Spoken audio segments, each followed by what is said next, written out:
पर्वतों की समांतर श्रेणी के अनुसार जो हिमालय के 4 भागों में बाँटा गया है। पहला जो है ट्रांस हिमालय, ये ट्रांस हिमालय जो है, ये ट्रांस हिमालय जो है उसमें काराकोरम, लद्दाख, जास्कर आते हैं। ये जो है ट्रांस हिमालय।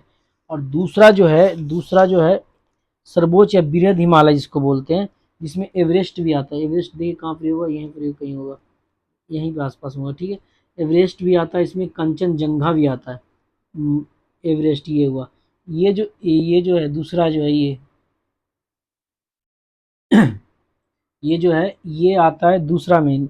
इसको बोलते हैं सर्वोच्च या बृहद हिमालय बोलते हैं। पहला ट्रांस हिमालय, दूसरा हो गया सर्वोच्च हिमालय।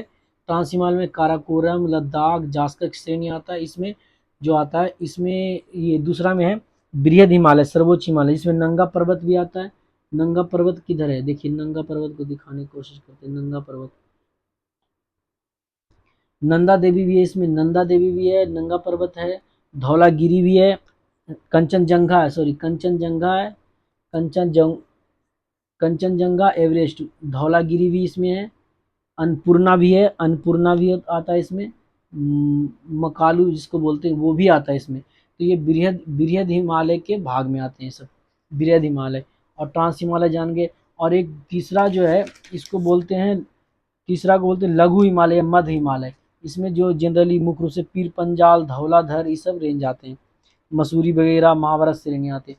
और चौथा है शिवालिक श्रेणी है, जिसमें देहरादून, हैदराबाद, काठमांडू ये सब वगैरह जो है निचली, नहीं सॉरी, हाँ ठीक है, ये यही होगा इसमें। शिवालिक हिमालय, इसमें इसको शिवालिक हिमालय बोलते हैं। देहरादून वगैरह जो आता है शिवालिक हिमालय में ही आता है। तो इस प्रकार 4 भागों में बांटा गया है। जो 4 भाग, ट्रांस हिमालय, बृहद हिमालय, और फिर ये क्या हो गया मध्य हिमालय, फिर ये शिवालिक। पैरेलल बांटा गया ऐसे करके, पैरेलल। तो सबसे नीचे शिवालिक, उसके बाद क्या हो गया बृहद हिमालय की जो है ये ज़्यादा बड़ा है, ठीक है, ये ज़्यादा बड़ा है। इसमें बृहद हिमालय में क्या आता है, बृहद हिमालय में जो जनरली है, बृहद हिमालय में ही आते हैं ये माउंट एवरेस्ट, कंचनजंगा, धौलागिरी, अन्नपूर्णा, मकालू, ये सब बृहद हिमालय में का भाग में आता है, ठीक है, बृहद हिमालय में आते हैं।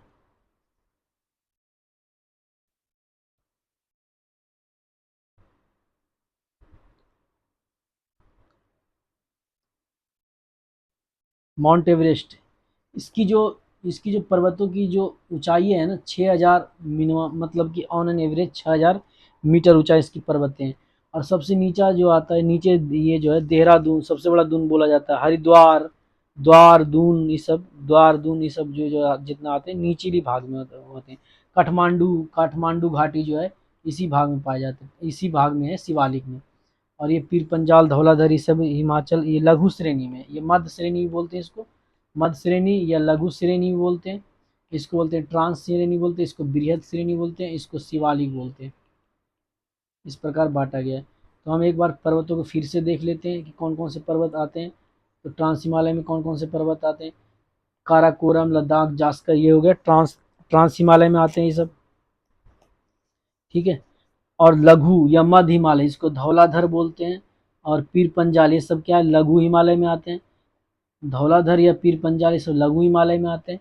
और ये जो देख रहे हैं ना आप, ये जो भाग आ रहा है ये बृहद हिमालय, इसमें माउंट एवरेस्ट, कंचनजंगा, मकालू, धौलागिरी, धौलाधर अलग है, धौलागिरी अलग है, अन्नपूर्णा ये सब आता है। फिर नीचे आता है शिवालिक। इस प्रकार बांटा गया है इसको, 3 एक 4। शिवालिक में देहरादून, काठमांडू, हरिद्वार ये सब का भाग आता है। ये तो हो गया पर्वतों के समांतर श्रेणी के क्रम में जो बांटा गया है। और एक होता है नदी के आधार पर बांटा गया। अब नदी के आधार पे आगे चर्चा करेंगे।